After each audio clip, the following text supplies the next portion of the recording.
অন্ধকার যদি দূর করতে হয় আলো জ্বালাতে হয়। কিছুক্ষণ পূর্বে এখানে অন্ধকার হয়ে গিয়েছিল, যেইমাত্র আলো জ্বলে উঠল অন্ধকারকে বকাঝকা করা লাগে নাই, আপনা আপনি বিদায় হয়ে গিয়েছিল।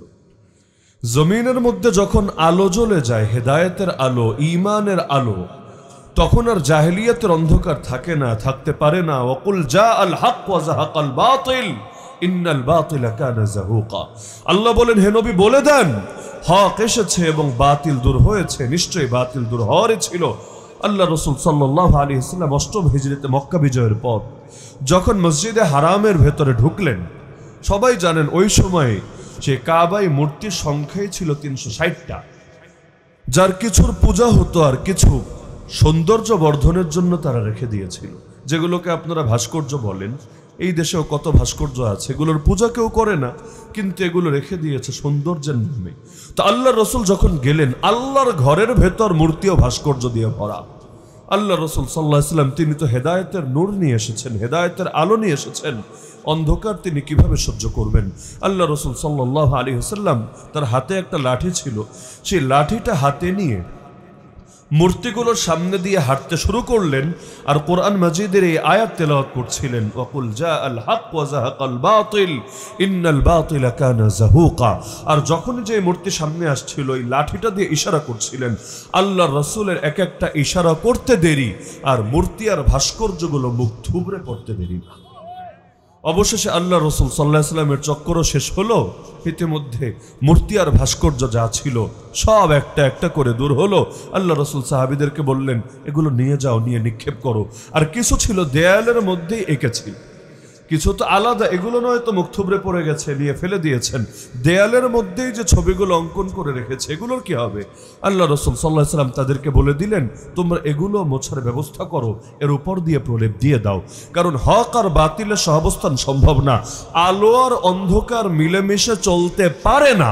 যদি অন্ধকার আসতে হয় তাহলে আলোর অস্তিত্ব নাই হয়ে যেতে হবে, আর যদি আলো জ্বালানো হয় সে অন্ধকারকে সহ্য করবে না, বরং অন্ধকারকে দূর করে ছাড়বেই ছাড়বে। আল্লাহ বলেন, বাল নাকযিফু বিল হাক্কি আলাল বাতিল ফায়াদমাগুহু ফাইযা হুয়া যাহিক। আমি আল্লাহ হককে ছুঁড়ে মারি বাতিলের উপর। সুবহানাল্লাহ। আল্লাহর উপমা কি, উদাহরণ কি? হক তো ছুঁড়ে মারার জিনিস না, বল ছুঁড়ে মারে, পাথর ছুঁড়ে মারে, কিন্তু আল্লাহ বলেন যে আমি হককে ছুঁড়ে মারি বাতিলের উপর। হক বাতিলকে চূর্ণ বিচূর্ণ করে দেয়, অবশেষে হকের আঘাতে বাতিল দূরীভূত হয়ে যায়। তার মানে আমরা বলতে পারি, সেই হক আবার কেমন হক, যেই হক বাতিলের কলিজে আঘাত হানতে জানে না, সেই আলো আবার কেমন আলো, যে আলো অন্ধকার দূর করতে পারে না। এজন্য আল্লাহ কোরআনে বলেন সূরা বাকারায় 3 নম্বর পারা 2য় পৃষ্ঠায়, আল্লাহু ওয়ালিয়ুল্লাযীনা আমানু ইউখরিজুহুম মিনাজ যুলুমাতি ইলান নূর। আল্লাহ হলেন মুমিনদের বন্ধু, তিনি মুমিনদেরকে বের করে নিয়ে আসেন অন্ধকার থেকে আলোর পথে। ওয়াল্লাযীনা কাফারু আউলিয়াউহুমুত তাগুত। আর যারা কুফর আঁকড়ে ধরেছে, কুফর অবলম্বন করেছে, কাফের হয়ে গেছে, ওদের বন্ধু আল্লাহ না, ওদের বন্ধু হলো তাগুত। তাগুত মানে যত বাতিল উপাস্য আছে, বাতিল মাবুদ আছে, যেগুলো মাখলুক হয়ে খালেকের অধিকার, সৃষ্টি হয়ে স্রষ্টার অধিকার নিজের জন্য সাব্যস্ত করে, এরাই তাগুত। তো ওই তাগুত নফস তাগুত, শয়তান ও তাগুত, ইবলিস ও তাগুত, ফেরাউন ও তাগুত, নমরুদ ও তাগুত, পাথরের মূর্তি ও তাগুত। এই তাগুতগুলো মানুষকে বের করে নিয়ে যায় আলো থেকে অন্ধকারের পথে।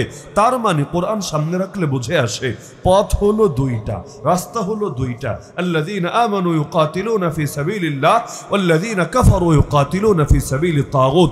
এক রাস্তার নাম আল্লাহর রাস্তা, আল্লাহর পথ। ইহদিনাস সিরাতাল মুস্তাকিম।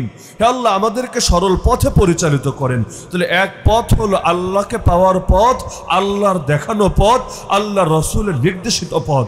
এর ব্যতিক্রম আরেকটা পথ আছে, যেই পথের নাম হলো জাহান্নামের পথ, তাগুতের পথ, বাতিলের পথ, জাহেলিয়াতের পথ। যা কিছু ইসলাম বিরোধী সবই জাহেলিয়াত। জাহেলিয়াতের পথ আলাদা, ইসলামের পথ আলাদা। কোরআন মাজিদ 30 নম্বর পারায় সূরা বালাদে আল্লাহ বলেন, ওয়াহাদাইনাহুন নাজদাইন। আমি বান্দাকে দুটো পথই দেখিয়েছি, পথ দুইটাই, 3 নম্বর কিচ্ছু নাই। এই দুটো পথে আমি বান্দাকে দেখিয়েছি। এরপর বান্দা কোনটায় চলবে না চলবে, ওই ইচ্ছা শক্তির স্বাধীনতা তাকে দিয়ে দিয়েছি, লাহা মা কাসাবাত ওয়া আলাইহা মাকতাসাবাত। সে যা অর্জন করবে সেটাই তার পক্ষে যাবে, সে যা অর্জন করবে সেটাই তার বিপক্ষে যাবে। ভালো কিছু অর্জন করলে এটা তার পক্ষে যাবে, মন্দ কিছু উপার্জন করলে সেটা তার বিপক্ষে যাবে। তাহলে পথ যেহেতু দুইটা, দুই পথের পথিকও আলাদা। এক পথের পথিকদের সাথে আছেন রহমান, আর এক পথের পথিকদের সাথে আছে শয়তান। এক পথ আলোর পথ, আর এক পথ অন্ধকারের পথ। তো আলো আর অন্ধকারের মধ্যে যেমন সাংঘর্ষিকতা আছে, বৈপরীত্য আছে, একইভাবে আল্লাহর দিন তথা ইসলাম এবং জাহেলিয়া, সেই জাহেলিয়াত অন্য ধর্মের নামে হোক, মতবাদের নামে হোক, শিরিকের নামে হোক, বেদাতের নামে হোক, নাস্তিকতার নামে হোক, আর কোনো নাম ছাড়াই হোক, এই দুইটার মধ্যেও সংঘর্ষ চিরকাল ধরে বিদ্যমান। একদিকে ইবলিস আর একদিকে আদম আলাইহিস সালাম, একদিকে নমরুদ আর একদিকে ইব্রাহিম আলাইহিস সালাম, একদিকে ফিরাউন হামান কারুন আর একদিকে মুসা আলা নবীনা আলাইহিস সালাম, একদিকে জাদুঘরেরা আর একদিকে ঈসা আলাইহিস সালাম, একদিকে আবু জাহাল, আবু লাহাব, উতবা, শাইবা, এই গংরা, আর একদিকে মুহাম্মদুর রাসূলুল্লাহ সাল্লাল্লাহু আলাইহি ওয়াসাল্লাম।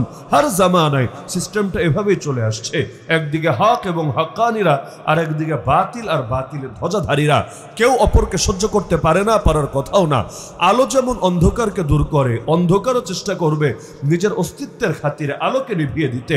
এই জামানায় আমরা যারা হকের উপর চলতে চাই, আমাদেরকে এই কথাটা মাথায় রাখতে হবে, মৃত্যু পর্যন্ত আল্লাহর দুশমনরা আমাদের পিছু ছাড়বে না, আমাদেরকে আলোর পথে এত সহজে চলতে দেবে না। যতক্ষণ শেষ নিঃশ্বাস না ছাড়বেন, ইবলিসও কিন্তু আপনারা বেঈমান বানানোর কোনো প্রচেষ্টা বাদ দেবে না। এজন্য আমরা আমাদের মুরব্বীদেরকেও দেখতাম, এখনো দেখি, যাদের অনেক বয়স হয়ে গিয়েছে, চলতে ফিরতেও কষ্ট হয়, অসুস্থ থাকেন, তাদের সাথেও দেখা করতে গেলে একটা কথা নিয়মিত বলে ফেলেন, বাবা দোয়া করবা আল্লাহ যাতে খাতেমা বিল খায়ের নসিব করেন। এই খাতেমা বিল খায়ের কি জিনিস? মানে শেষ ভালো যার, সব ভালো তার, ওই ঈমানটা নিয়ে যাতে আল্লাহ দুনিয়া থেকে যাওয়ার তৌফিক দান করেন। রব্বানা লা তুযিগ কুলুবানা বাদা ইয হাদাইতানা ওয়া হাব লানা মিন লাদুনকা রাহমা ইন্নাকা আনতাল ওয়াহ্হাব। হে আমাদের রব, একবার হেদায়েত দেওয়ার পরে দিলটা আর বাঁকা বানায় দিয়েন না, আপনার পক্ষ থেকে রহমত দান করেন। নিশ্চয়ই একমাত্র আপনি দাতা, আপনি রহমত না দিলে আমরা একজন হেদায়েতের উপর টিকে থাকতে পারবো না। কত পাক্কা নামাজি কখনো হয়ে যায় বেনামাজি, কত ভালো ভালো ছেলে পেলে এই লাইন ছেড়ে অন্য লাইনে গিয়ে এমন পচা পচে। আরে পান্তা ভাত পচলে আর কি গন্ধ হয়, এই বিরানি যখন পচে এত নিকৃষ্ট ভয়াবহ দুর্গন্ধ হয়, সহ্য করা যায় না। ওই পচা পান্তা আর পচা বিরানি দুইটাকে আলাদা করে নাকের সামনে না নিলে এই উদাহরণ আমি আপনাকে বোঝাতে পারবো না। তো সমাজের কিছু সাধারণ মানুষ এমনি পচা, কিন্তু কিছু বিরানি যখন পচে এত খারাপ হয়, এত খারাপ হয়, আল্লাহ হেফাজত করুন।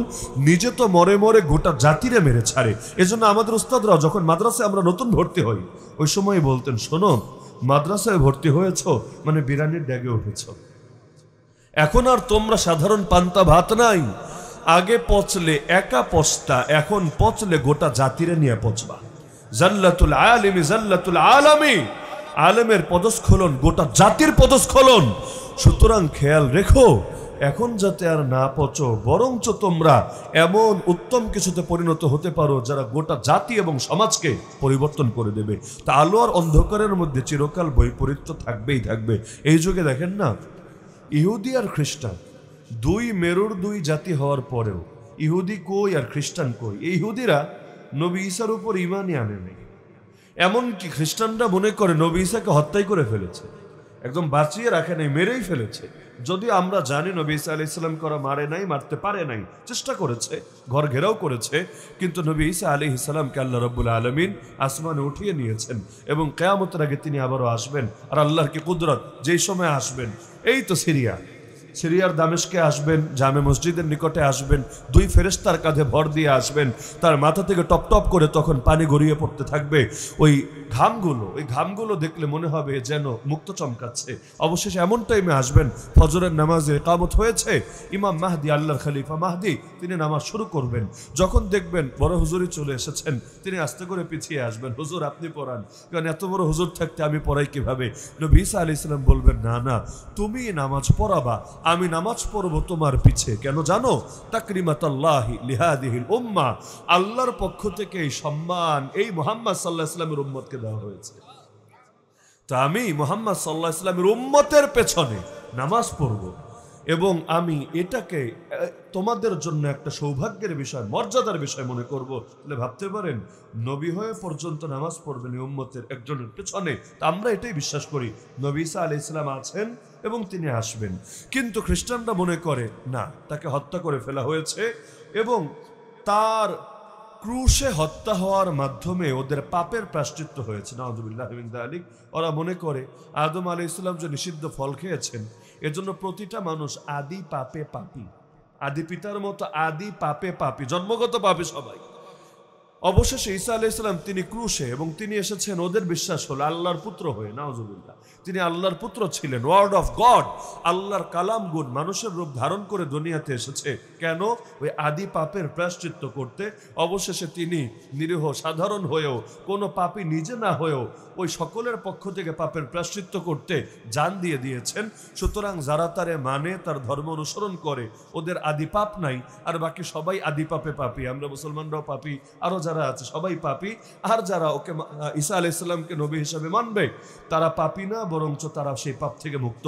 এজন্য অন্য কোনো ধর্মের লোক খ্রিস্টান হতে চাইলে ওরা ব্যাপটাইজ করায়, পানির ভেতরে নামায় নির্দিষ্ট তরিকায় একটা কাজ করায়, এবং তারা এই যে উরু আছে, রান আছে, রানের মধ্যে একটা শুল এঁকে দেয়। কেন? কারণ সে এখন আর আদি পাপে পাপী না, পবিত্র হয়ে গেছে, সে এখন ভালো হয়ে গেছে। আর এতদিন পর্যন্ত সে পচা ছিল, সে পাপী ছিল। নাউযুবিল্লাহি মিন যালিক। তাহলে খ্রিস্টানরা মনে করে ইহুদিরা ওদের নবীরাই মেরে ফেলেছে। আচ্ছা, নবীর দুশ্মনের চাইতে উম্মতের চোখে বড় দুশ্মন কেউ হতে পারে? যেমন কাদিয়ানীদের ব্যাপারে আমরা কখনো আমাদের আওয়াজ নম্র করব না, করতে রাজি না। এতে ওদের দাপট যত বেশি হোক না কেন, কারণ ওদের হেড অফিস যেহেতু লন্ডনে, বাংলাদেশে না, হেড অফিস যেহেতু লন্ডনে, আমি নাম বলতে চাই না, বাংলাদেশে এমন আলেমও আছেন যিনি এই ইংল্যান্ডে, ইউকেতে, ইউনাইটেড কিংডমে প্রোগ্রাম করতে গিয়ে ঝামেলায় পড়েছেন, অবশেষে তাকে দেশে ফিরে আসতে হয়েছে। কেন? কাদিয়ানীরা জায়গা মতো বিচার দিয়েছে, যে যাকে পালে সে তাকে মূল্যায়নও করে। খুব স্বাভাবিক ব্যাপার। বাংলাদেশে যেমন বিভিন্ন সময় একদল এসে নাস্তিক পালে, সেকুলার পালে, বামরাম পালে, ওরা ওদের কথাই শোনে, হুজুরদের কথা শোনে না। ওদের কথা শুনে হুজুরদের নিয়ে প্রয়োজনে জেলে ভরে, ওদের কথা শুনে হুজুরদের সাথে যা তা ব্যবহার করে, যে রকম ব্যবহার জাহেলে যুগে করা হতো, ব্রিটিশ আমলে করা হতো, এর চাইতেও নিকৃষ্ট ব্যবহার করার চেষ্টা করে। তো এখন কাদিয়ানীরা যেহেতু ওদেরকে পালেই, ওরা ব্রিটিশরাই তৈরি করেছে, এবং এখনো পর্যন্ত ব্রিটিশরা হেড অফিসও নিজেদের দেশে রেখেছে, তো যখন গিয়ে তার বিরুদ্ধে বলেছে, অভিযোগ দিয়েছে, আস্তে করে প্রোগ্রাম তো করতে আর দেয়ই নাই, বাংলাদেশেও চলে আসতে বাধ্য করেছে। এমনকি দলের তো অভাব নেই, এখন তো দাওয়াত তাবলীগ নিয়েও তো দলাদলি চলছে না।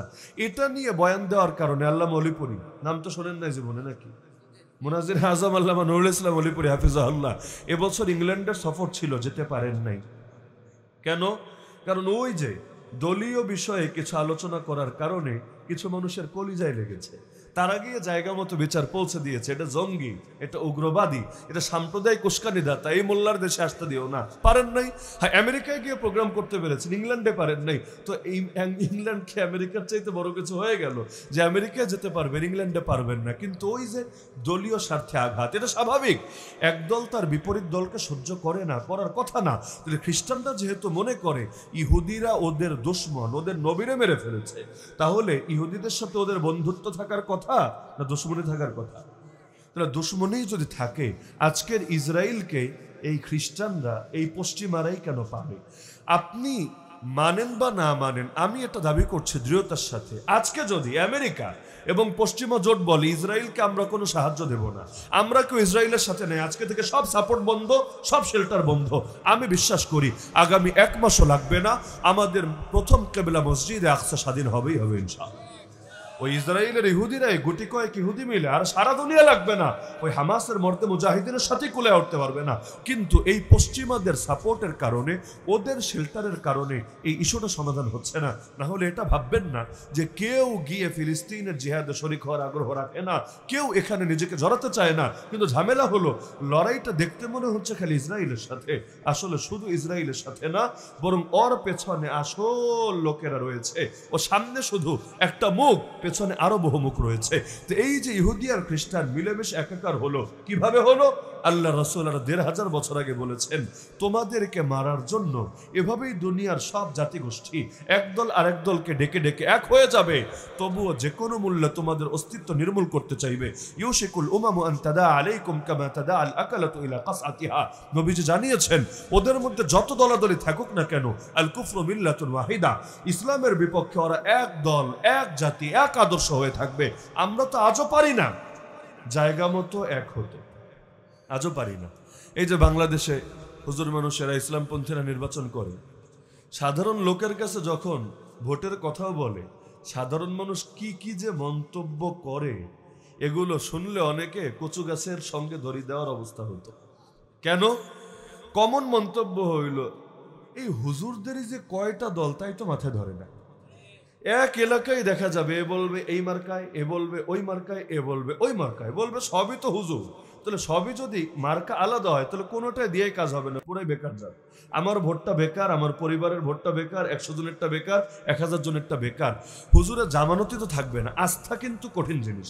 আস্থা থাকলে মানুষ রাজপথে নেমে আসতেও দ্বিধা করে না, আর আস্থা না থাকলে ওই সাধারণ নিরীহ প্রোগ্রামেও মানুষ যেতে চায় না। এটাই স্বাভাবিক ব্যাপার। আস্থা বড় একটা ব্যাপার। এই জাতি এখনো আমাদের উপর আস্থা পায় না। কেন পায় না?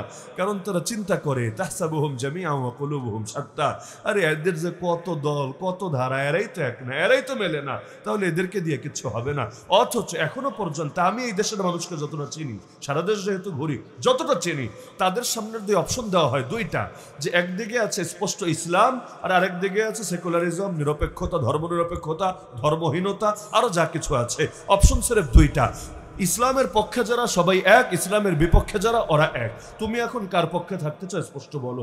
এভাবে আপনি অপশন দিয়ে দেখেন না, এই দেশের শহরের কিছু মাথা মোটা ওরা গিয়ে ওগুলোর পক্ষে যেতে পারে, বাকি পুরো বাংলাদেশের অধিকাংশ মানুষ বলবে জান গেল ইসলামের সাথে আছে ইনশাআল্লাহ। এখনো পর্যন্ত মানুষের মেন্টালিটিটা এরকম, কিন্তু এখন আস্থাটা পাচ্ছে না। তারা আস্থা না পাওয়ার কারণে ওই হিসাব নিকাশ সব এক হচ্ছে না, যার কারণে দেখা যায় সারা বছর হুজুর হুজুর হুজুর, কিন্তু টাইম মতো হুজুরের নামও আর সহ্য হয় না। কেন? কারণ এমন কিছু মৌলিক ঝামেলা আছে, যে ঝামেলাগুলো আমাদের ভেতর থেকে দূর হয় না। আল্লাহ হেফাজত করুন। তাহলে কাফের মুশরিক এক হয়ে গেল, ইহুদি খ্রিস্টান পর্যন্ত এক হয়ে গেল মুসলমানকে দমানোর জন্য। তার মানে ওই যা আগে বলেছি, পথই হলো দুইটা, এক হল অন্ধকারের পথ, এক হল আলোর পথ।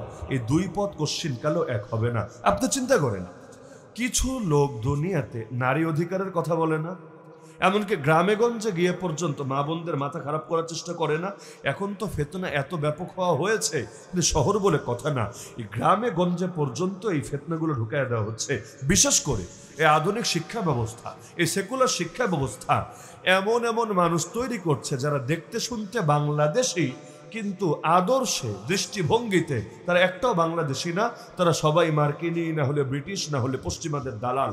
এখন আর দেশ দখল করার জন্য নিজেদের বাহিনী পাঠাতে হয় না। এই ব্রিটিশরা ১৯০ বছর ওদের লোক দিয়ে দেশ শাসন করেছে, কিন্তু আজও পর্যন্ত ব্রিটিশ আইন, ব্রিটিশের আদর্শ বাংলাদেশ থেকে দূর হয় নাই। কেন? এখন আর বাহিনী লাগে না। এখন এই বাংলাদেশিদের মধ্যে এত বিপুল মানুষ তৈরি হয়েছে যারা ওদের শিক্ষায় শিক্ষিত হয়ে, ওদের আদর্শ ধারণ করে নিজেদেরকে মনে মনে ওদের মতোই মনে করে, আর আমার আপনার মতো হুজুরদেরকে সমাজের বোঝা মনে করে। বোঝা।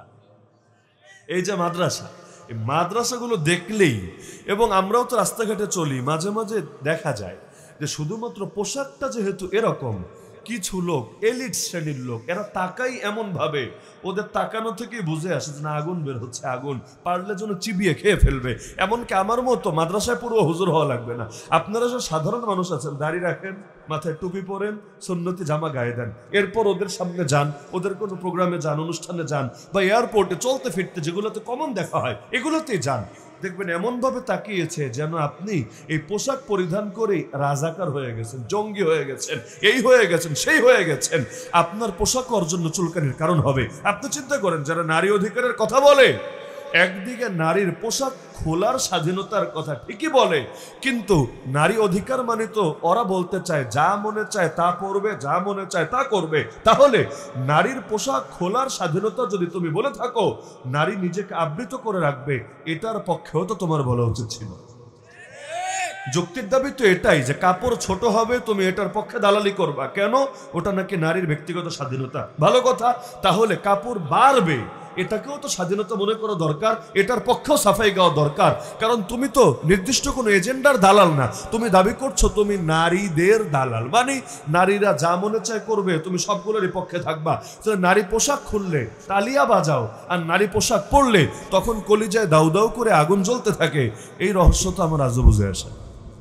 এই যে বাংলাদেশে এক ছাত্রনেতা বিয়ে করলো না সবেমাত্র, কে? সার্জিস আলম বিয়ে করেছে বরিশাল বরগুনায়। আচ্ছা, যারে বিয়ে করেছে বোরকা পরা, হাফেজা, কোরআনের হাফেজা, তো কে কারে বিয়ে করবে এটা তো তার নিজস্ব ব্যাপার, নাকি অন্য কারো ঠিক করে দেওয়ার কোনো নৈতিক অধিকার আছে?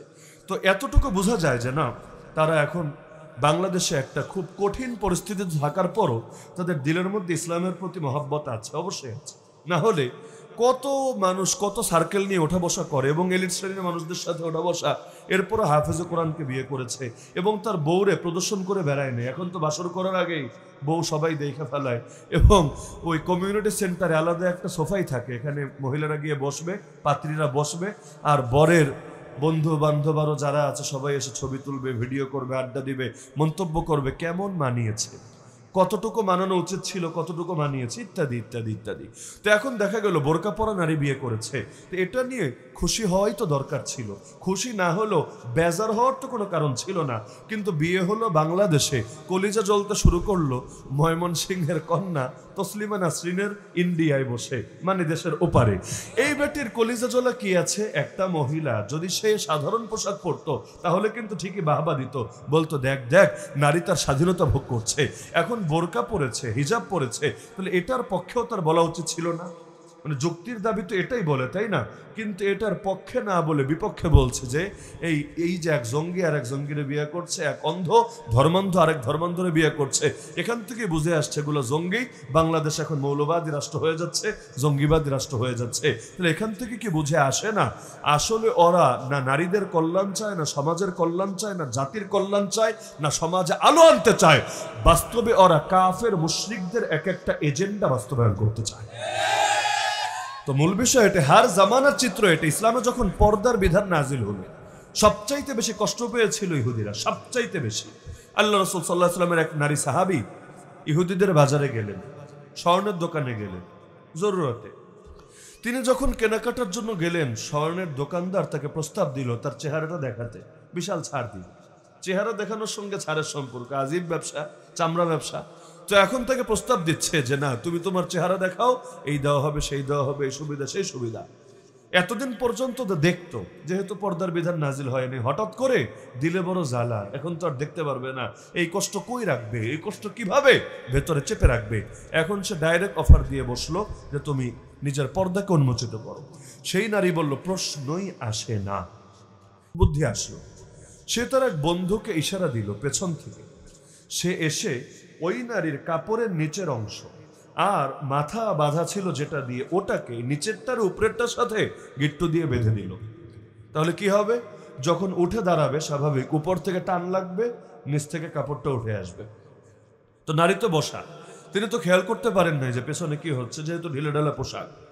যখন কথাবার্তা শেষ করে তিনি উঠে দাঁড়িয়েছেন, সঙ্গে সঙ্গে পেছন থেকে টান পড়েছে এবং তার কাপড়টা উঠতে উঠতে তার নিচ দিক থেকে লজ্জাস্থান প্রকাশিত হয়ে গেছে। সেই নারী আল্লাহ রাসূলের সাহাবী চিৎকার করে উঠলেন। সঙ্গে সঙ্গে এক তরুণ মুসলমান সাহাবী ছিল সেই বাজারে উপস্থিত।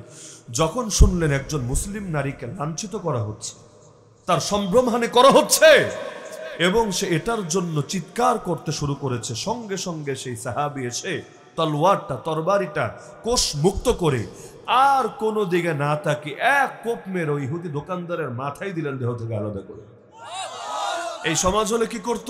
সবাই মিলে সাহাবের বিচার চাইতো। এই বাংলাদেশ হলো এটাই করতো, এই সাহাবের বিচার চাইতো। আইন কেন নিজের হাতে তুলে নিল, এটাই কিন্তু বলতো। আইন কেন নিজের হাতে তুলে নিল? নারীর ইজ্জত যাবে এটা নিয়ে ওদের গরজ না, কিন্তু আইন কেন নিজের হাতে তুলে নিল এটা নিয়ে গরজ। এই বাংলাদেশে এখন যেমন পাবলিকে বিচার করে দিচ্ছে, জনতার মব শুরু হয়েছে। মব মানে কি?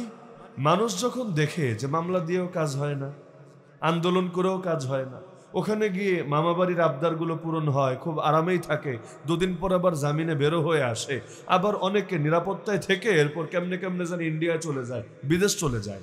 এই 6 মাস ধরে দেখতে দেখতে দেখতে আস্থা নষ্ট হয়ে গেছে। কারণ আস্থা তো নষ্ট হবেই, মানুষের যদি চুন খেয়ে জিহ্বা পরে পরে দই দেখলেও ভয় ভয় লাগে, স্বাভাবিক ব্যাপার। তো মানুষ কয়বার ধোঁকা হবে, কয়বার ধোঁকা খাবে।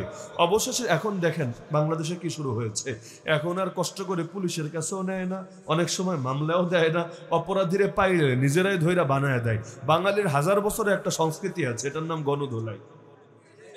এটা বাঙালির 1000 বছরের সংস্কৃতি, একদিন দুদিনের না।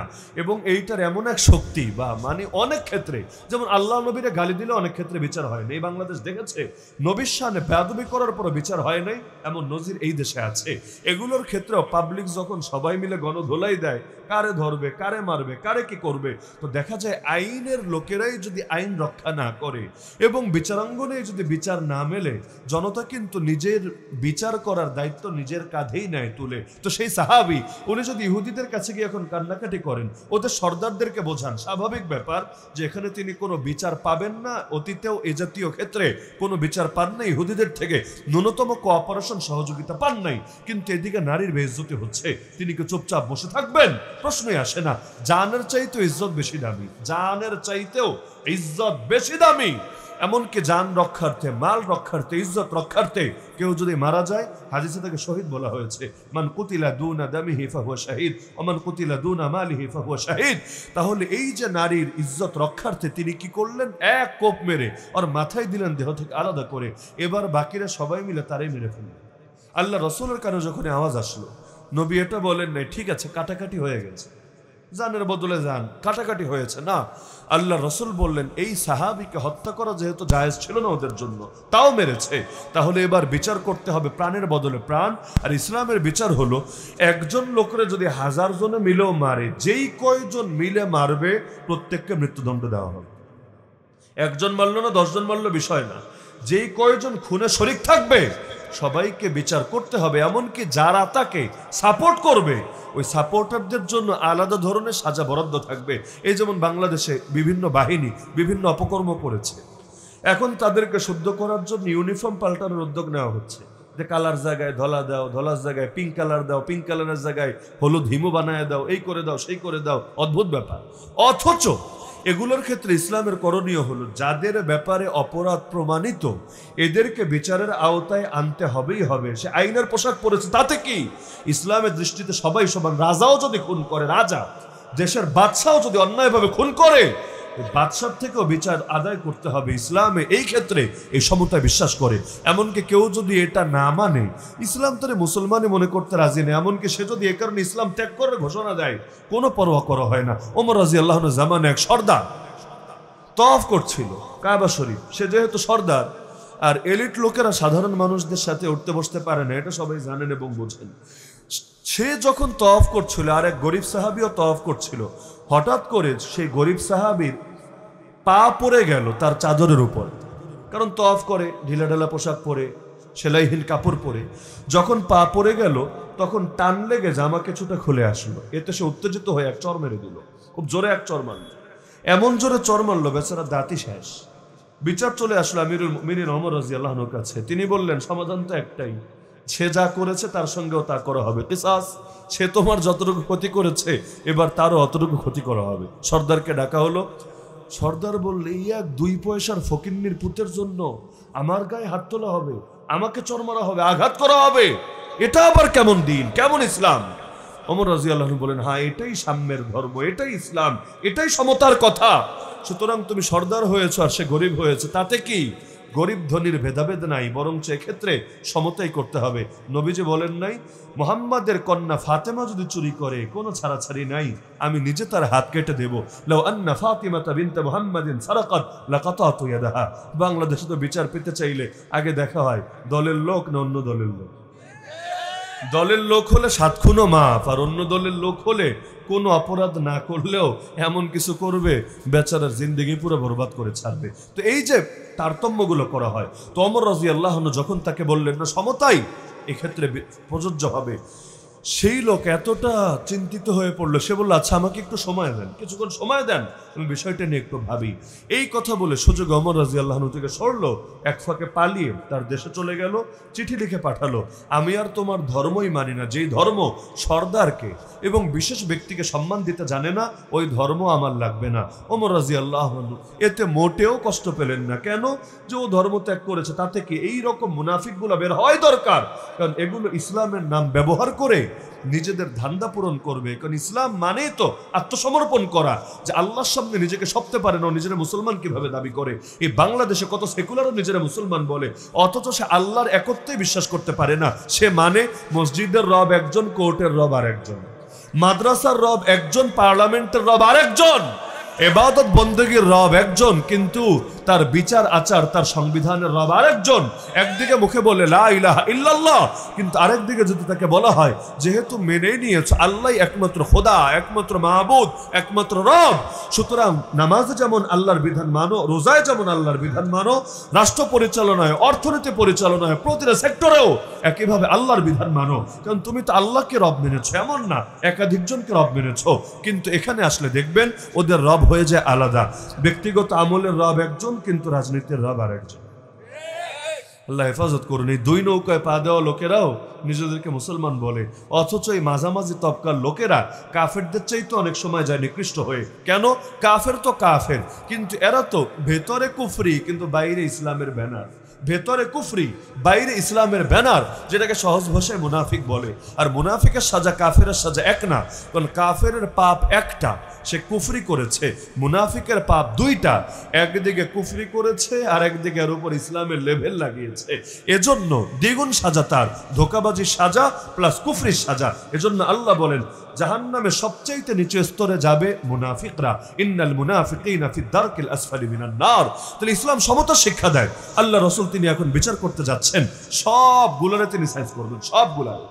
যেই কয়েকজন হত্যাকাণ্ডে শরীক ছিল এবং তাদেরকে সমর্থন দিয়েছে, সাপোর্ট করেছে, মুনাফিক সর্দার আব্দুল্লাহ বিন উবাই ইবনে সালুল নবীকে বাধা দিল, খবরদার আপনাকে যেতে দেব না।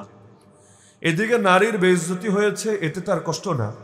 সাহাবীকে শহীদ করা হয়েছে, এতেও তার দুঃখ না। তো নবী কেন বিচার করতে যাচ্ছেন? এজন্য তার দিলের জ্বালা নেভে না। এ বাংলাদেশে এমন পাবলিক আছে, আমাদেরকে বছরের পর বছর জেল খাটিয়েছে, এতে তাদের কষ্ট না। নবীরে গালিগালাজ করা হয়েছে, এতে তাদের দুঃখ না।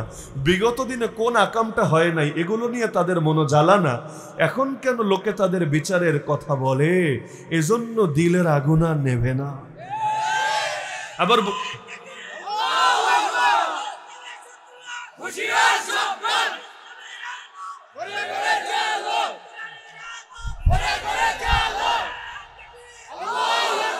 আব্দুল্লাহ বিন উবাই ইবনে সালুল কোনোভাবেই নবীকে যেতে দেবে না। তার একটা কথা, হে নবী আপনি ওদের বিচার করতে পারবেন না।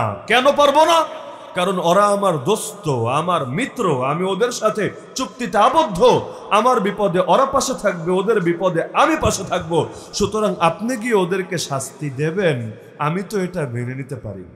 নবী গিয়ে সাজা দেবে আর সে তার দোস্তির সম্পর্কের বয়ান করে এই ইহুদিদের সাথে কোনোভাবেই যেতে দেবে না। কিন্তু আল্লাহ নবীর এক কথা, তিনি যাবেনই।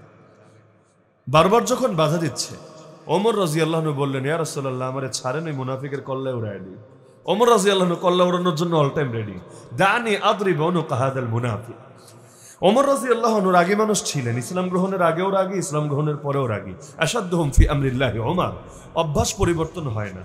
তুমি যদি শোনো পাহাড় সরে গেছে সেটা বিশ্বাস করো, যদি শোনো অভ্যাস পরিবর্তন হয়ে গেছে এটা বিশ্বাস করো না। তবে অভ্যাসের দিক চেঞ্জ হয়, দিক চেঞ্জ হয়। বাতাসের যেমন দিক চেঞ্জ হয়, কখনো এদিকে কখনো ওদিকে, অভ্যাসের দিক চেঞ্জ হয়। মানে কি? ওমর আগেও রাগী, পরেও রাগী। আগে বের হয়েছিল নবীর কল্লা কাটতে, আবু জাহেলদেরকে বলে এসেছিল একটু তোমরা সামান্য সময় অপেক্ষা করো, আমি কল্লা নিয়ে আসছি। এই সাহস কিন্তু আবু জাহেলও করে নাই, কিন্তু সে বের হয়ে গেছে রাসূলের কল্লা কাটবে বলে। যেই মাত্র কালেমা পড়েছে, এবারও কল্লা কাটার আগ্রহ ঠিকই আছে, মোরটা খালি ঘুরে গেছে। প্রথম যেদিন কালেমা পড়েছেন, যেদিন, ঘটনা তো সবাই জানেন কিভাবে কালেমা পড়েছেন, যেদিন পড়লেন ওদিনই ওমর চিন্তা করলেন কিচ্ছু একটা করতে হবে। আর লুকিয়ে লুকিয়ে ইবাদত আর কত? নামাজ কি পাপ নাকি? ইবাদত বন্দেগী কোনো পাপ নাকি? এগুলো লুকিয়ে লুকিয়ে কেন হবে? ওমর রাদিয়াল্লাহু আনহু যেদিন থেকে হক গ্রহণ করেছেন সেদিন থেকে ইসলাম বিজয়ী হতে শুরু করেছে। এজন্য তাকে ফারুক বলা হয়। ফারুক এটা তার নাম না, এটা তার গুণ, তার উপাধি, তার বিশেষণ। ফারুক মানে পার্থক্যকারী। সাহাবীরা বলেন ওমর যেদিন থেকে মুসলমান হয়েছেন সেদিন থেকেই মাজিলনা আইজ্জা, আমরা সেদিন থেকেই ইজ্জত প্রাপ্ত, বিজয়ী, সম্মানী হতে শুরু করেছি। প্রথম দিন কালেমা পড়েই খুঁজে বের করেছেন একটা বাচাল রে। কিছু বাচাল লোক থাকে না, খালি কথা বলে, খালি কথা বলে। এবং এলাকার মধ্যে কোনো খবর ছড়াতে চাইলে ওদের কানে দিয়ে দিলেই হয়, ওরা একদম এলাকা গরম করে ছাড়ে। আর যদি আরো বেশি তাড়াতাড়ি ভাইরাল করতে চান একদম 5G স্পিডে, তাহলে নিয়ম হলো বলার পরে খালি বলে দিবেন এই কাউরে বলিস না। যেইটাই ব্যাপারে বলবেন কাউরে বলিস না, ওইটা আরো আগে বলবে এবং ওইটা আরো তাড়াতাড়ি এলাকার মধ্যে ভাইরাল হবে। ওমর রাদিয়াল্লাহু আনহু একটারে গিয়ে বললেন, ওই রকম বাচাল টাইপের, কথা বেশি বলে, মুখ পাতলা, গিয়ে বললেন এই শোন আমি মুসলমান হয়েছি, যা এই খবর ওদেরকে বইলা দে। একদম উস্কাইয়া দিলেন, নিজে মুসলমান হয়েছে জানিয়ে দিলেন। এখন ওমর রাদিয়াল্লাহু আনহু আবার পেছন থেকে ফলো করছেন যে বললাম তো দেখি ও কি করে। এখন তিনি পেছন থেকে দেখছেন, হ্যাঁ আসলেই কথা কাজে দিয়েছে, জায়গা মতো গিয়ে বলতে শুরু করেছে। কিন্তু বলতে গিয়ে একটু মিস্টেক হয়ে গেছে, কারণ দুই এক মুখ চেঞ্জ হলে ওই বাক্যই যায় অটোমেটিক চেঞ্জ হয়ে, এটা স্বাভাবিক ব্যাপার। ওই সামান্য জিনিসটা অসামান্য বানায় ফেলে। বাদশার কালো ছেলে হয়েছে, ঘটনা জানেন হয়তো অনেকে, ওইটাই কয়েক মুখ যেতে যেতে পরে বলে বাদশার কাক হয়েছে, কাক। এই গত মাত্র কত 3-4 দিন আগে মাহফিল একটা ছিল চাঁপাইনবাবগঞ্জে। তো রাজশাহী বিমানবন্দরে নেমে ওরা গাড়ি নিয়ে এসেছে, চাঁপাইনবাবগঞ্জ নিয়ে যাচ্ছে। তো যখন নিয়ে যাচ্ছে ওই মাহফিলের সভাপতি না যেন সেক্রেটারি, মানে গুরুত্বপূর্ণ ব্যক্তি, হঠাৎ করে গাড়ির ভেতরে কে যেন ফোন দিয়েছে, এর সাথে আলাপ করলো। তারপর আমাকে বলছে, হুজুর খালেদা জিয়া তো মারা গিয়েছে। আমি তো আসমান থেকে পড়লাম, বললাম ইন্না লিল্লাহি ওয়া ইন্না ইলাইহি রাজিউন। আপনি কি নিশ্চিত? কারণ আগেও কয়েকবার মরার খবর পেয়েছে, বিশেষ করে ওই যে জুলাই আন্দোলন যখন চলছিল ওই সময় মাঝখানে যখন ওই যে নেট ছিল না, কোনো মাধ্যম ছিল না, আর আমাদের বাসায় যেহেতু টিভি টুবিও নাই, রেডিও নাই, এবং দুনিয়া জানার কোনো মাধ্যমও নেই, আর পত্রপত্রিকাও আসে না। তো এখন মাঝখানে একবার শুনলাম মারা গিয়েছে, ইন্না লিল্লাহ পড়া শেষ, যে মারা গিয়েছে, আল্লাহ ইমানের সাথে মৌত হলে মাফ করে দিও, সব বলা টলা শেষ। কয়দিন পর নেটটা চালু হওয়ার পর দেখলাম না, মরে নেই, এখনো বেঁচে আছে। বাংলাদেশে এক জিন্দা মানুষের কয়বার যে মারে, বুড়া বুড়া মানুষ হইলে ঝামেলা, অসুস্থ থাকলে আরো ঝামেলা। কয়দিন পর পর লাইভে আসা লাগে, আসি রে ভাই আসি, এখনো মরি নাই, তোমরা এখনো আমারে মরা ভাইবো না, কয়দিন পর পর বলা লাগে। তা আমাকে বললাম, আমি বললাম সিরিয়াস? বললো হুজুর তার দলের অমুক নেতা আমাকে বলেছে, সে কি ভুল বলবে? আমি তো এবার পুরাই নিশ্চিত, ও নেতা যেহেতু বলেছে দলের লোকের কাছে তো ভালো খবরই থাকে। পরে গিয়া নিজে একটু ঘাটাঘাটি করে মাহফিলে যাওয়ার পর তারপর দেখি না, এটাও হলো এমনি লোকমুখে ছড়িয়ে গেছে, হয়তো বা তাদের নিজেদের কারো ভেতরে ছড়িয়েছে, কিন্তু খবরটা বাস্তব না, খবরটা গুজব। তো এখন মুখ চেঞ্জ হলে কথা অনেক সময় চেঞ্জ হয়ে যায়। তো এখন ওই পাগলে ওমর রাদিয়াল্লাহু আনহু তারে বলে দিলেন একটা, কিন্তু সে গিয়ে বলে ফেলছে আর একটা। ওমর বলেছেন তুই গিয়ে বলবি আসলামা ওমর, ওমর ইসলাম গ্রহণ করেছে। সে গিয়ে বলতে শুরু করলো আরবিতে সবা ওমর, সবা ওমর। সবা মানে সাবেই হয়ে যাওয়া, সাবেই মানে নক্ষত্র পূজারী হওয়া, নাউজুবিল্লাহ, নক্ষত্র পূজারী হওয়া। তো ওমর বলে দিয়েছিলেন তুই মানুষকে বল যে ওমর মুসলমান হয়েছে। সে গিয়ে বলে ওমর নক্ষত্র পূজারী হয়েছে, ওমর বেদিন হয়েছে, ধর্মত্যাগী হয়েছে, পুরো জিনিসই চেঞ্জ করে দিয়েছে। এখন তো ওমর পেছন থেকে ফলো করতে করতে যখন দেখলো যে ও গিয়ে এই খবরটা মসজিদে হারামের ভেতরে যারা আছে ওই মুশরিকদেরকেও বলেছে, কিন্তু শব্দ উল্টায় বলে দিচ্ছে, আসলামার জায়গায় সবা, মুসলমান হওয়ার জায়গায় বেদিন হওয়া, ধর্মত্যাগী হওয়া, এই শব্দ বলছে। ওমর পেছন থেকে চিৎকার মেরে বলল, ওই সঠিক শব্দ বল, আসলামা ওমর বল, ওমর মুসলমান হয়েছে। এটা শুনে কাফেররা এমন খেপা খেপলো, কি তুই মুসলমান হয়েছিস? ওমর বলল হ্যাঁ হয়েছি। বের করেছে এবার তরবারি, এই তরবারি নিয়ে কিন্তু গিয়েছিল নবীরে মারতে, কয়েক ঘন্টা ব্যবধান, তরবারি বের করেছে, হ্যাঁ মুসলমান হয়েছি।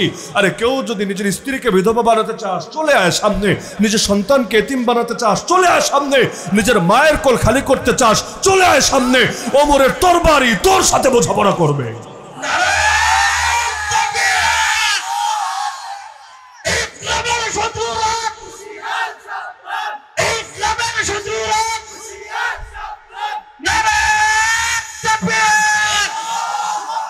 ওমর রাদিয়াল্লাহু আনহু আদর্শ সামনে রাখলে আমি এটাই বুঝি যে বাতিল পন্থীরা বাতিল আদর্শের পক্ষে যদি বড় গলায় কথা বলতে পারে এবং জোরে সোরে প্রচারণা চালাতে পারে, এটার পক্ষে জানের বাজি লাগায় দিতে পারে, তাহলে হকপন্থীরা, আল্লাহর বান্দারা আল্লাহর জমিনে বসে আল্লাহর দেওয়া জানমাল নেয়ামত ভোগ করে আল্লাহর কথা মিনমিনে স্বরে বলবে কোন দুঃখে? বাতিল পন্থীরা বাতিল কথা বলবে যে আওয়াজে হকপন্থীদের হকের কথা বলতে হবে তার চাইতে 10 গুণ বড় আওয়াজে। এই বাংলাদেশে নাস্তিক তার নাস্তিকতার কথা বলবে, কাদিয়ানি তার কাদিয়ানিয়তের কথা বলবে, সেকুলার তার সেকুলারিজমের কথা বলবে, সব ভণ্ডের দল ওদের ভণ্ডামির কথা বলবে। আর আমরা কিছু বলতে গেলেই হেকমত হেকমত হেকমতের নাম দিয়ে মুখ বন্ধ করানোর চেষ্টা করা হবে। এটা কোশ্চিনকালে আমি সমর্থন করতে পারি।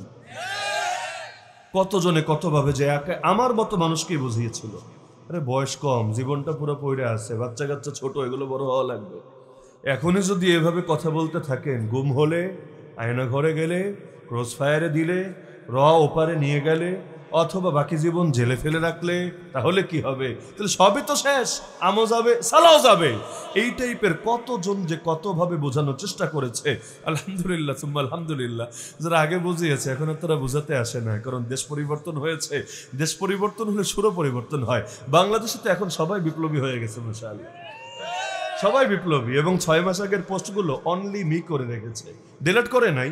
আবারও কাজে আসতে পারে, ডিলিট করে নাই। যদি আবার দিন ঘুরে যায় তখন আবার পাবলিক করে রাখবে এবং দেখাবে, ভাই দেখ আমরা তো তোদের সাথেই ছিলাম, ওই কয়দিন একটু ভেলকি দেখাইছিলাম, ইন্না মাকুম ইন্নামা নাহনু মুস্তাহজিউন, ওই টাইপের সুর বদলাবে। তো এই যে এখন সবাই দিন চেঞ্জ হলে আদর্শ চেঞ্জ হয় না, এখন সবাই বিপ্লবের কথা বলে, আন্দোলনের কথা বলে।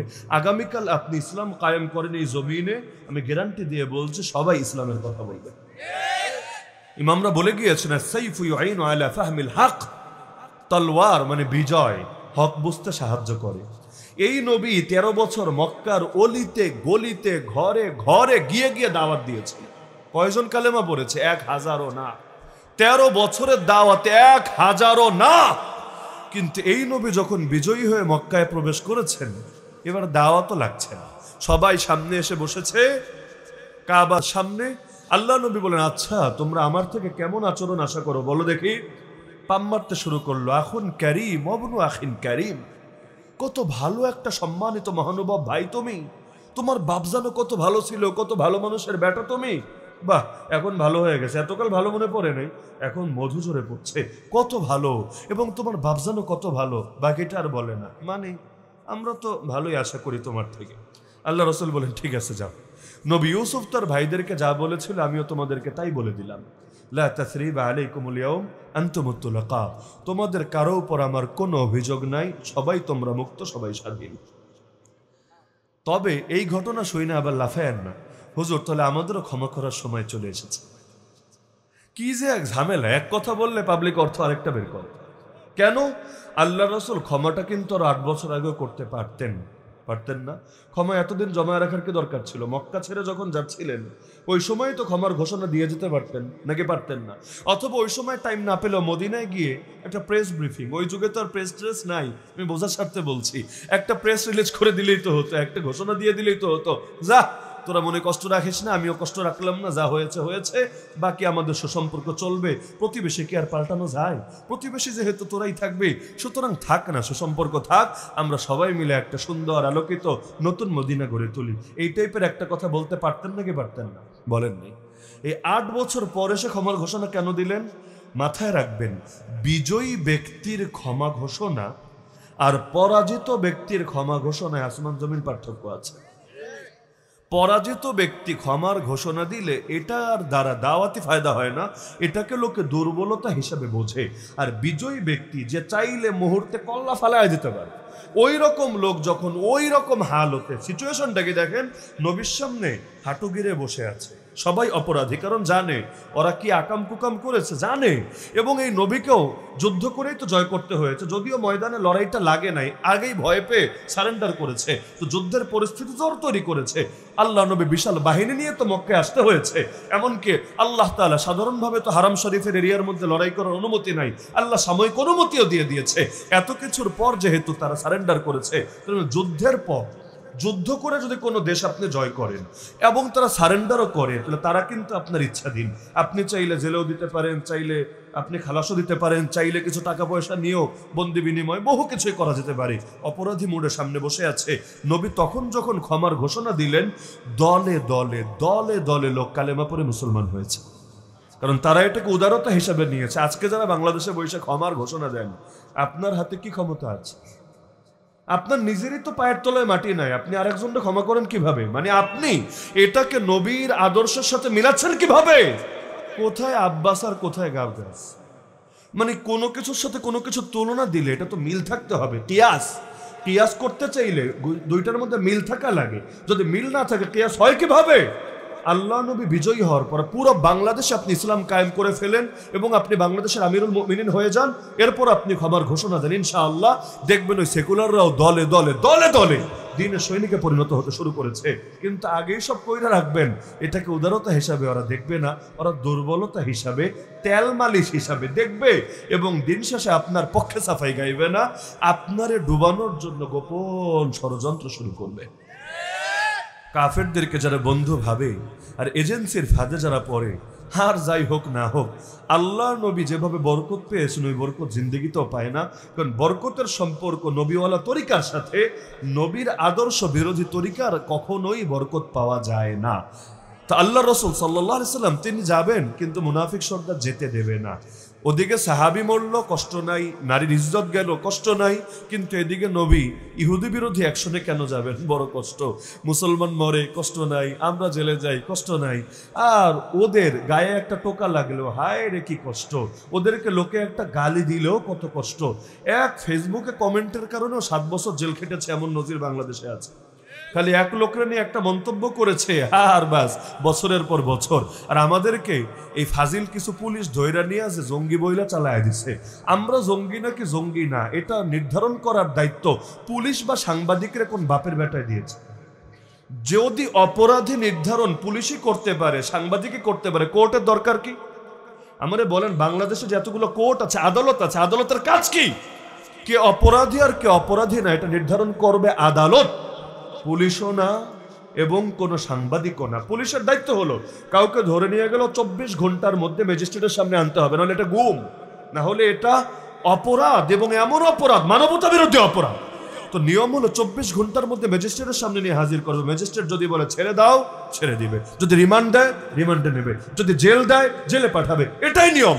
পুলিশ বলার কে জঙ্গি আর কে জঙ্গি না। আচ্ছা, এই যে পুলিশ জঙ্গি বইরা চালায় দিল, আর কিছু সাংবাদিক এখনো তো ডিলিট করে নাই, সময় টিভিও এখনো ডিলিট করে নাই, নামই বলে ফেললাম, আরো যারা আমাদেরকে নিয়ে নিউজ করেছে এখনো ডিলিট করে নাই, সেগুলো বিদ্যমান আছে। এই যে জঙ্গি বলে চালিয়ে দিল, অবশেষে আদালত থেকে আমাদেরকে মামলা থেকে অব্যাহতি দেওয়া হলো, তাহলে এখন ওদের বিরুদ্ধে মামলা হওয়া দরকার না? ওরা যে আমাদের ইজ্জত নষ্ট করলো, ইজ্জতের দাম তো জানের চাইতেও বেশি, ওরা যে আমাদের ইজ্জত নষ্ট করলো, এটার জন্য কি হবে? আমাদের জীবনের একটা বছর নয়তো ফিরাই দিতে পারবে না, ভালো কথা, কিন্তু সরকারকে জুলুম করার রাস্তা যে খুলে দিয়েছে এই সংবাদকর্মীরা, এই তথ্য সন্ত্রাস যে করেছে, এর কি হবে? এ কারণে মুনাফিকের একটা আলামত মাথায় গেঁথে রাখবেন।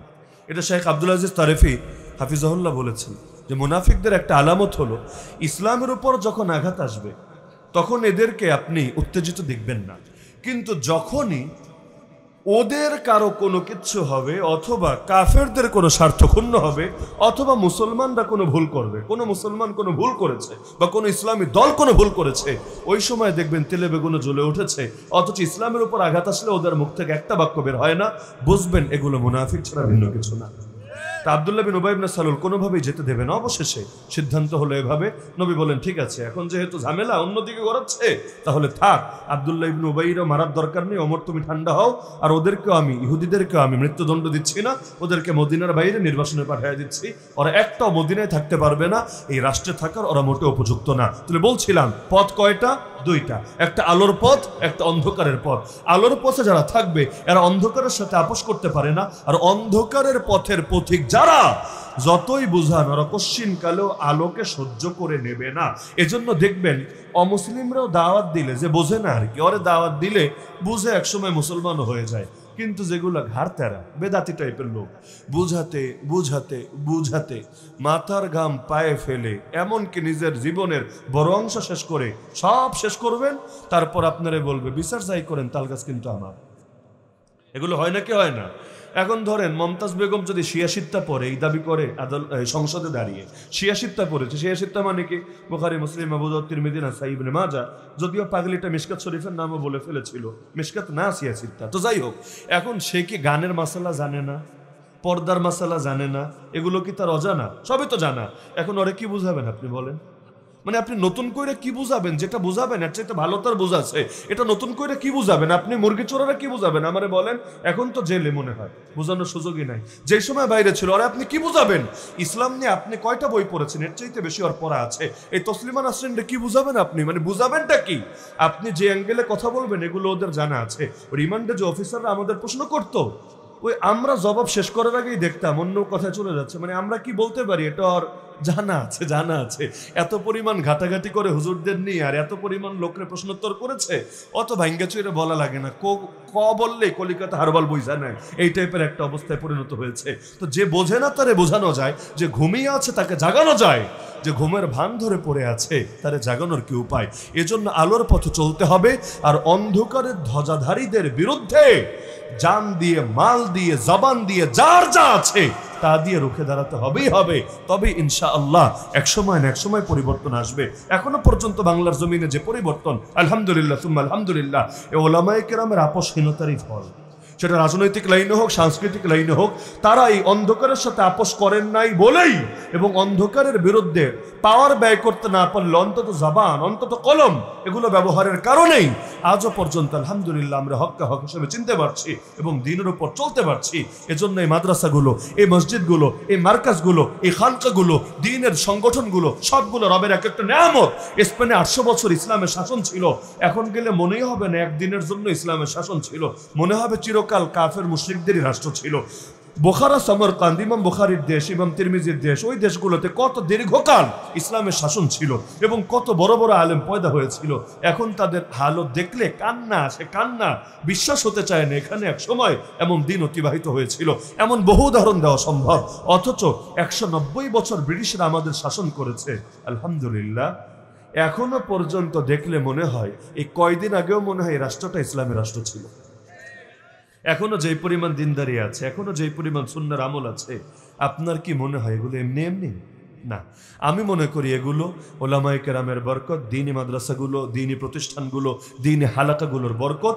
তারা রাষ্ট্রীয় কোনো সহযোগিতা না পেলেও তারা এই বেসরকারিভাবে যে কাজগুলো আঞ্জাম দিচ্ছেন, যে খেদমতগুলো আঞ্জাম দিচ্ছেন, আল্লাহ তাআলা এর বরকত এগুলোকে টিকিয়ে রেখেছেন।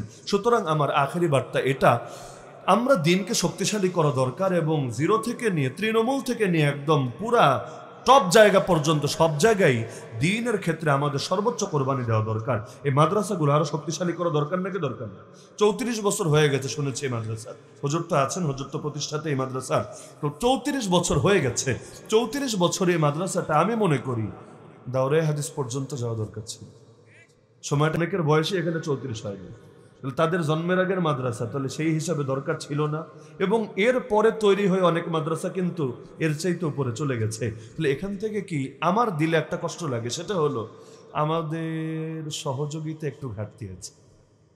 কষ্ট পায় না? আমার মনে হচ্ছে যে আমাদের সহযোগিতায় একটু ঘাটতি আছে। সহযোগিতা মানে খালি পয়সা না, খালি পয়সা দিলেই দুনিয়া চলে না রে ভাই, আরো বহু কিছু লাগে। তাহলে সুতরাং আমি অনুরোধ রাখবো, এই দ্বীনের প্রতিষ্ঠানটাকে এমন দুর্গ হিসাবে গড়ে তোলেন, ওই হাটহাজারী একটা গ্রাম কিন্তু পুরা বাংলাদেশ চেনে। দেওবন্দ তো এখনো গ্রাম, আর যে সময় তৈরি হয়েছে এই সময় এটা কোনো ক্যাটাগরির এলাকাই না, তো সারা দুনিয়া দেওবন্দকে চেনে, নিজামুদ্দিন সারা দুনিয়া চেনে। তো দ্বীনের দুর্গগুলো এমন, আপনারা এই মাদ্রাসাটারে এমন একটা মাদ্রাসা বানান, এখান থেকে এমন নূর ছড়াবে, এলেমের নূর, হেদায়েতের নূর, দাওয়াতের নূর, যেই নূরে পুরো বাংলাদেশ আলোকিত হবে ইনশাআল্লাহ। আশা করতে পারি তো ইনশাআল্লাহ। আমি বার্তাটা দিয়ে গেলাম, এবং শুধু একটা প্রতিষ্ঠান নিয়ে কথা না, এটা ব্যাপকভাবে আমি বলছি। আমি কোনো দলান্ধতায় বিশ্বাসী না, আমি ব্যাপকভাবে বলছি যে প্রতিটা দ্বীনের যত দুর্গ আছে, যত শাখা আছে, সবগুলোকে শক্তিশালী করেন। একদিন না একদিন পরিবর্তন আসবেই আসবে ইনশাআল্লাহ। সবাইকে তৌফিক দান করুন। যারা কষ্ট করে দীর্ঘ সময় শুনলেন, আল্লাহ সবাইকে জাযায়ে খায়ের দান করুন। আমিন। ওয়া আখিরু দাওয়ানা আলহামদুলিল্লাহি রাব্বিল আলামিন।